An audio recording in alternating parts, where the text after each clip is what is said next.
There comes a quiet moment in every life, when the noise fades, the crowds thin, and you are left alone with your questions. In that moment, the heart whispers, will I be okay? Will I make it through? Who will catch me if I fall? And that is when faith steps forward.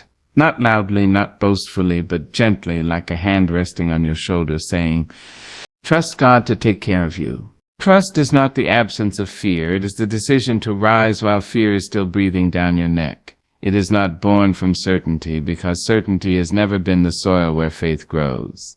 Trust is born in the unanswered question, in the restless night, in the moment when your hands are empty and your heart is tired of pretending it knows the way. Courage does not wait for reassurance. Courage steps forward when the ground feels unsure and says, I will walk anyway. There are seasons when life refuses to explain itself. Doors close without warning. Plans dissolve like mist in the morning sun. Promises you leaned on suddenly feel fragile. And in those moments the mind demands proof. It wants guarantees, timelines, evidence written in bold letters across the sky. But faith has never been about evidence alone. Faith is about relationship.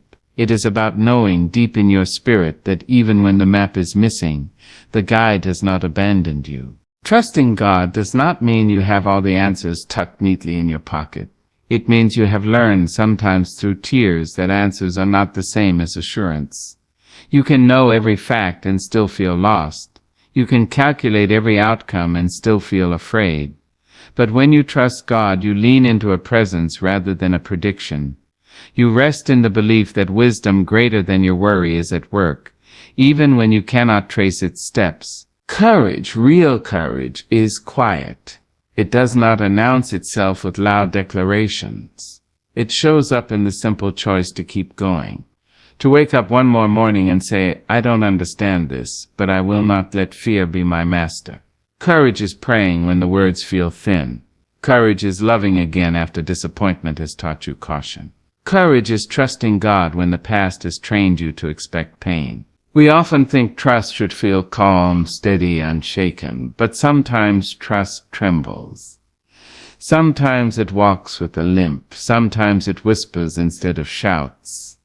And still it is enough, because God is not measuring the volume of your faith, only the direction of it. Even a trembling trust, offered honestly, carries power.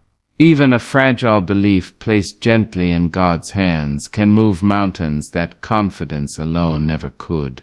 There is a temptation to wait for clarity before obedience.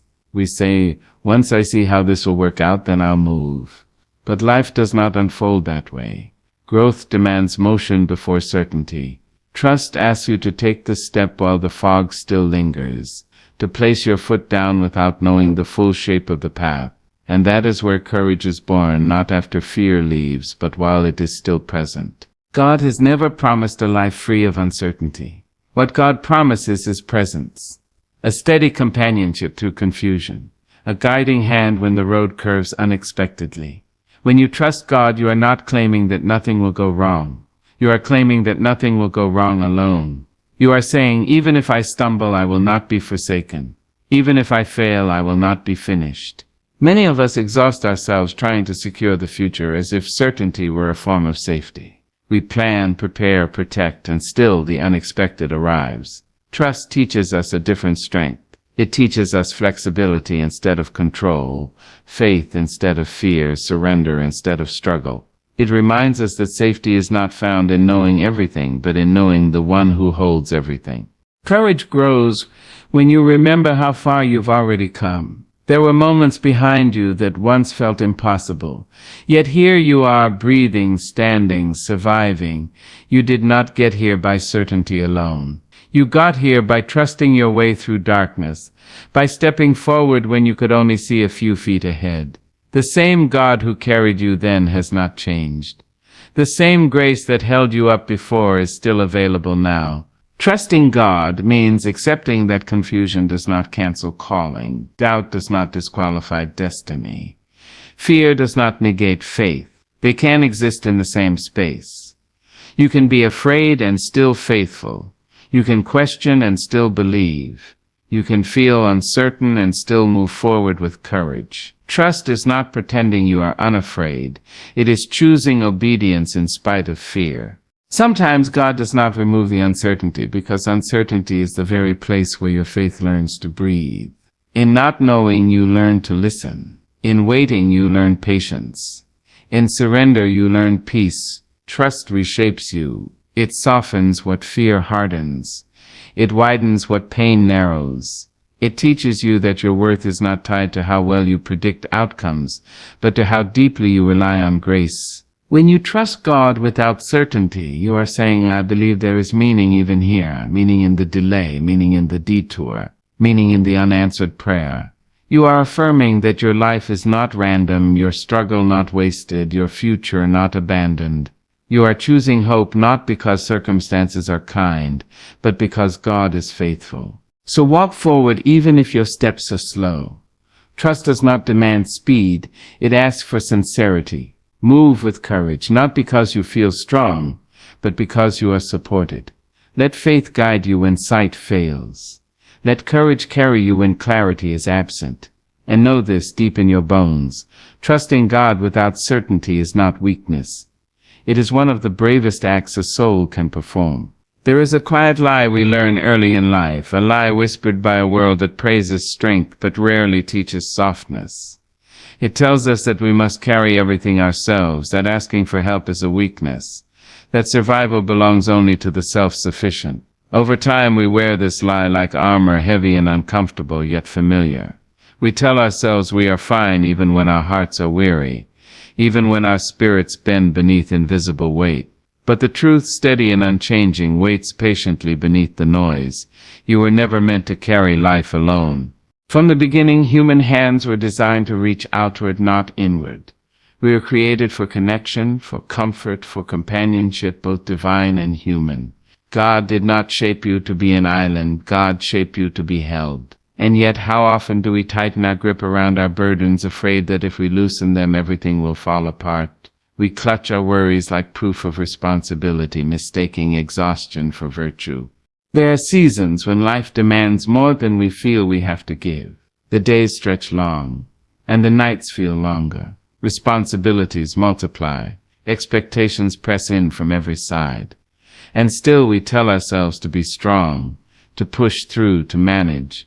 But strength was never meant to mean isolation. Strength, real strength, is knowing when to lean. God does not ask you to prove your worth by enduring alone. God does not measure your faith by how much pain you can hide. Instead, God invites you into partnership. Come to me, not when you are perfect, but when you are tired, not when you have it all together, but when you are overwhelmed. There is a gentleness in that invitation, a reminder that rest is not a failure of faith, but an expression of it. When you try to carry everything by yourself, the weight distorts your vision. Problems grow larger. Fear speaks louder. Joy becomes a distant memory. But when you surrender even a portion of that load, something shifts. Your shoulders relax. Your breath deepens. You remember that you are not the source of your own survival. You are sustained by grace, not by grit alone. Surrender is not giving up. It is giving over. It is placing what you cannot manage into hands that were never meant to let you fall. And this kind of surrender requires humility, because it asks you to admit that you are human, that you have limits, that you need help. But humility is not humiliation. It is honesty. It is standing in the truth of who you are, and trusting that God meets you there without judgment. There is a tenderness in realizing you are supported. A quiet relief in knowing that the world does not rest on your shoulders. God carries what you cannot. God holds the pieces you are too tired to gather. God understands the burdens you cannot explain, the silent battles you fight in the privacy of your thoughts. You do not have to translate your pain into perfect words. God already knows. We often think that if we let go, everything will unravel. But the opposite is true. When you release control, you create space for peace. When you stop trying to be everything, you allow God to be what you cannot. The surrender of your burden is not a loss of dignity, it is a return to balance. It is remembering that you are a participant in life, not its sole architect. There are moments when faith feels heavy, when even prayer feels like work. In those moments you are not failing, you are human. And humanity was never meant to walk alone. God's strength shows up most clearly where your own runs thin. Grace flows most freely where resistance ends. You are not weak for needing support. You are wise for accepting it. Think of how the body works. One part does not function alone. The heart relies on the lungs. The muscles depend on the bones. Everything is connected, everything supported. In the same way, your soul thrives when it is not isolated. God's design has always included shared weight, shared hope, shared strength. When you release your burdens, you are not abandoning responsibility, you are redefining it. You are choosing trust over tension. You are saying, I will do what I can and I will release what I cannot. This balance is sacred. It honors your effort without worshiping it. It acknowledges your limitations without shame. And here is the quiet miracle. When you stop carrying everything alone, you become lighter. Not because your problems vanish, but because your spirit is no longer crushed beneath them. You gain clarity. You regain compassion for yourself. You find space to breathe again. God's care is not distant or abstract. It is intimate. It meets you in the small moments, the pause between breaths, the tear you wipe away quickly, the silent prayer you offer without words. You are seen in your weariness. You are valued in your vulnerability. You are loved beyond your capacity to carry.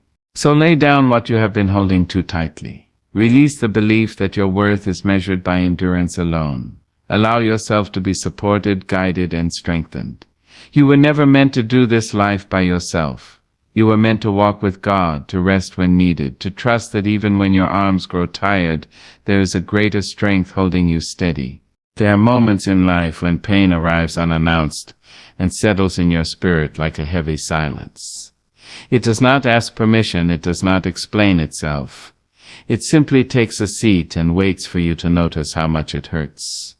In those moments it is easy to believe that suffering is meaningless, that loss is cruel, that hardship is proof of abandonment.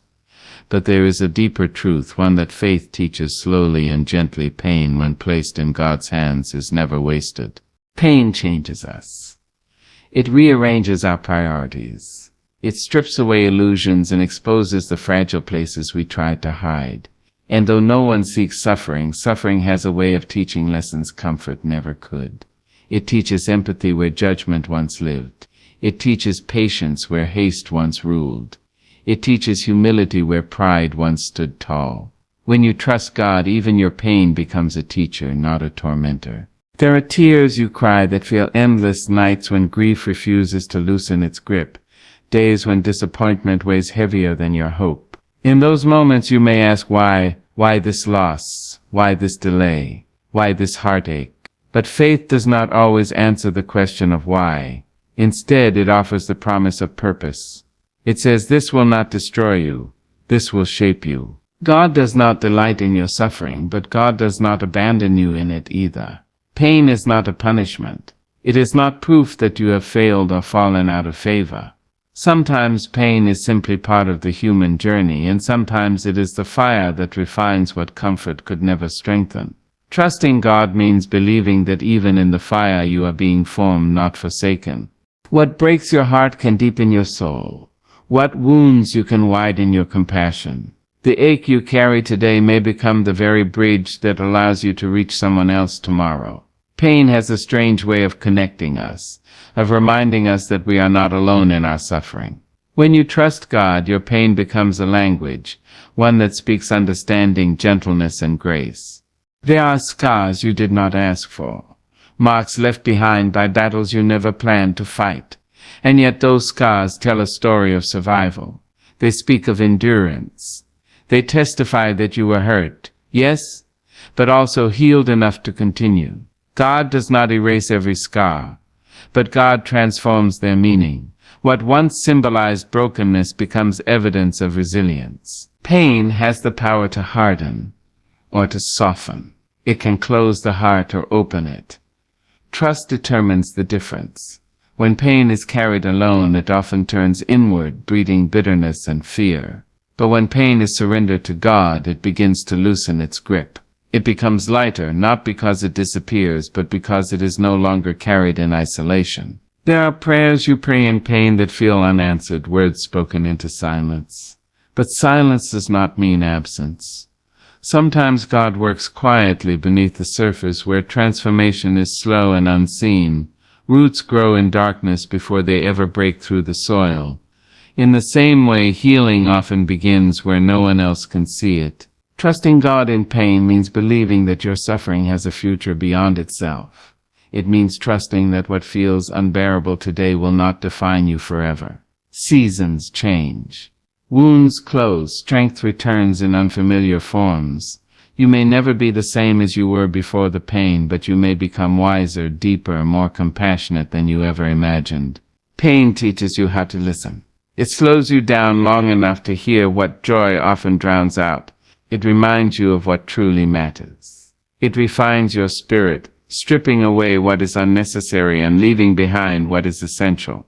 Through pain, you learn that your value was never tied to ease, comfort, or success. Your value has always been inherent, untouched by suffering.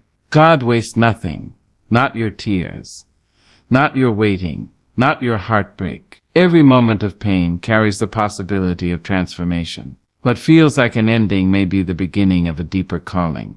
What feels like loss may be making room for a greater purpose. Trust does not deny the hurt, it redeems it.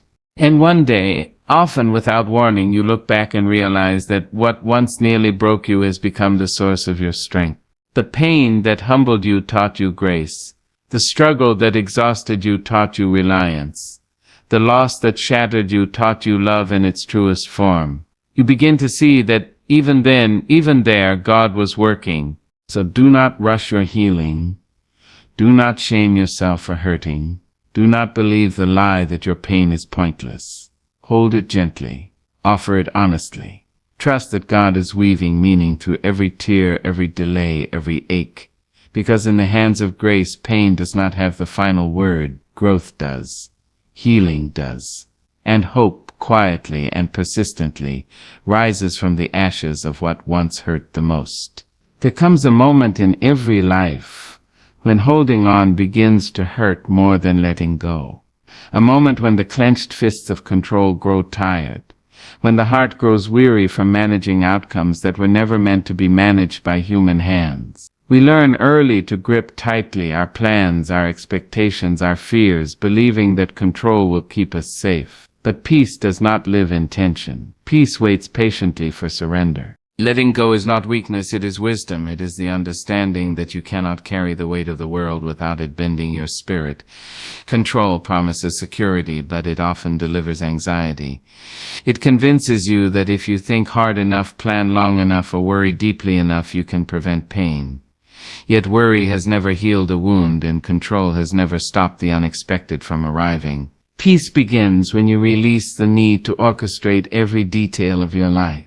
When you stop arguing with reality. When you stop punishing yourself for not knowing what comes next. Letting go does not mean you stop caring. It means you stop suffocating your soul with responsibility that belongs to God. Surrender is a quiet act. It does not make headlines. It happens in the private spaces between heartbeats, in whispered prayers, in the exhale that follows a long-held breath.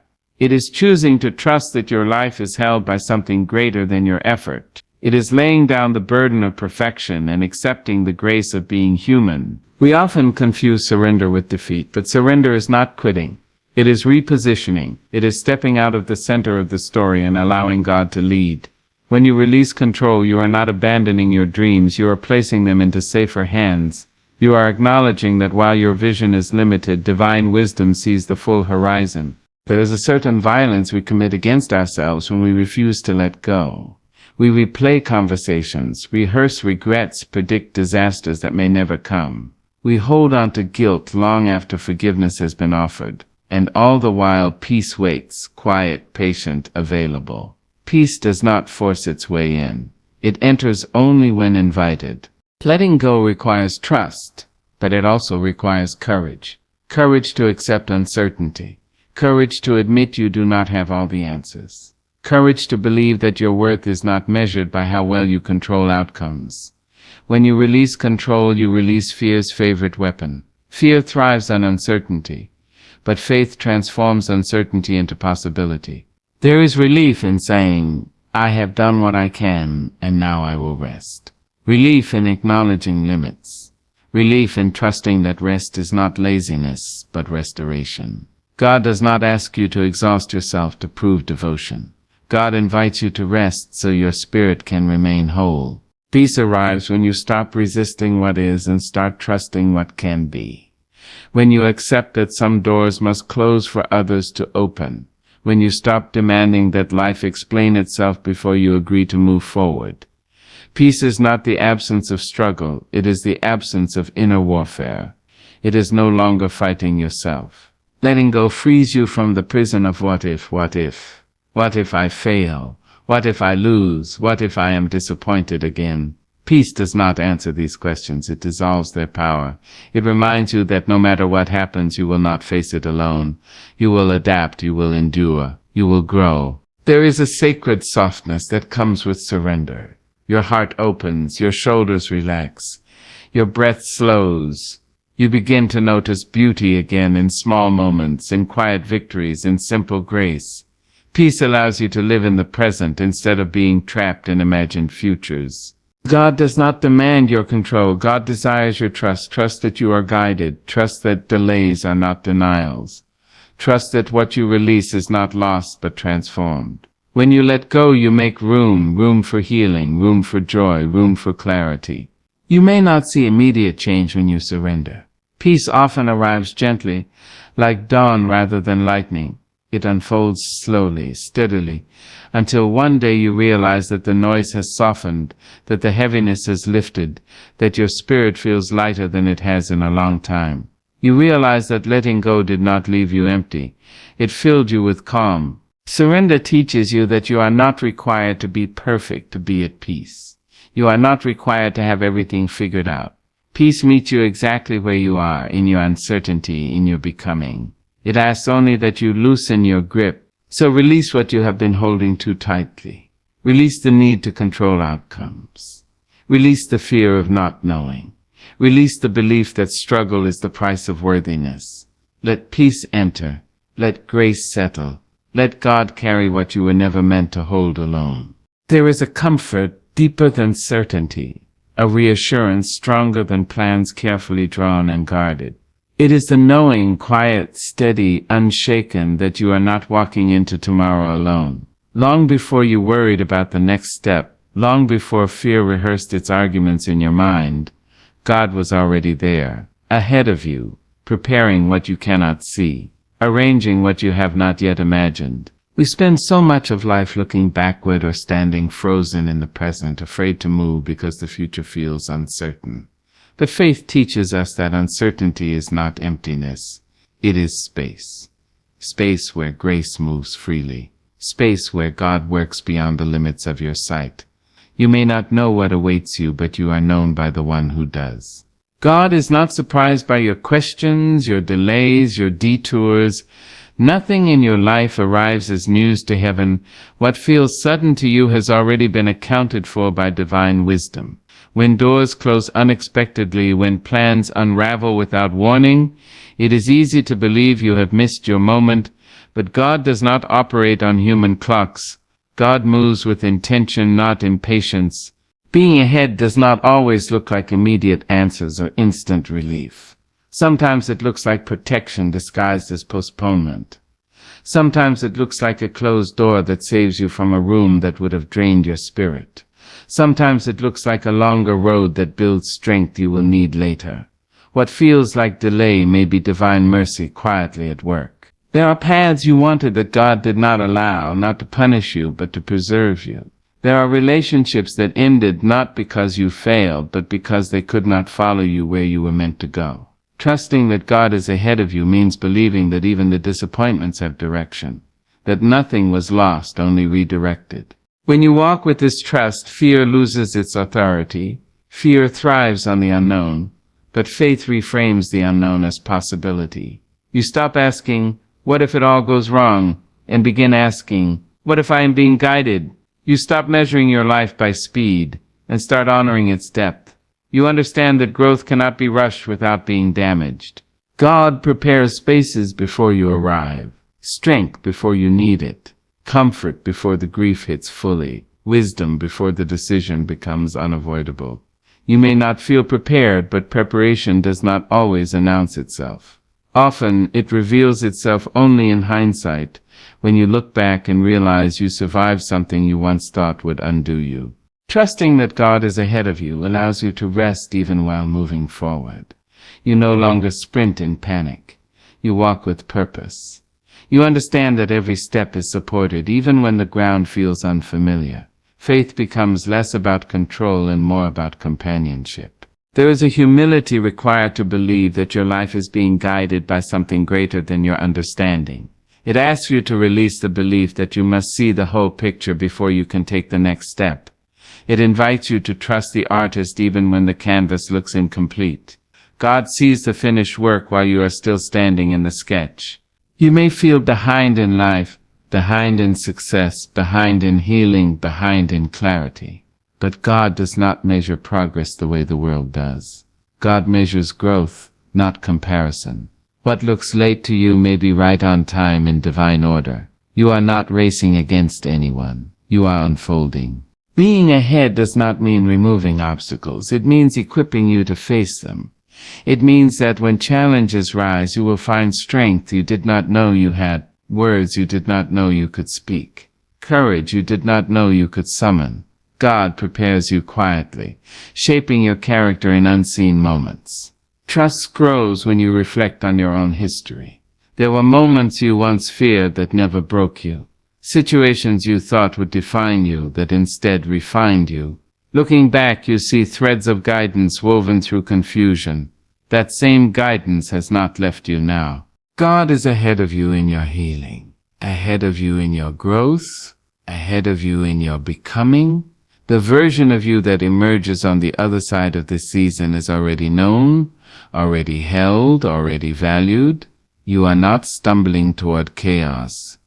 You are being led toward wholeness. So take the step, even if your voice shakes. Move forward, even if your confidence feels thin. You are not walking blindly. You are walking faithfully. Trust that what you cannot see has already been considered. Trust that what you fear has already been accounted for. And when the road feels long, remember this: you are not chasing God. God is guiding you. The path ahead is not empty. It is prepared. And you, exactly as you are not late, not forgotten, not lost.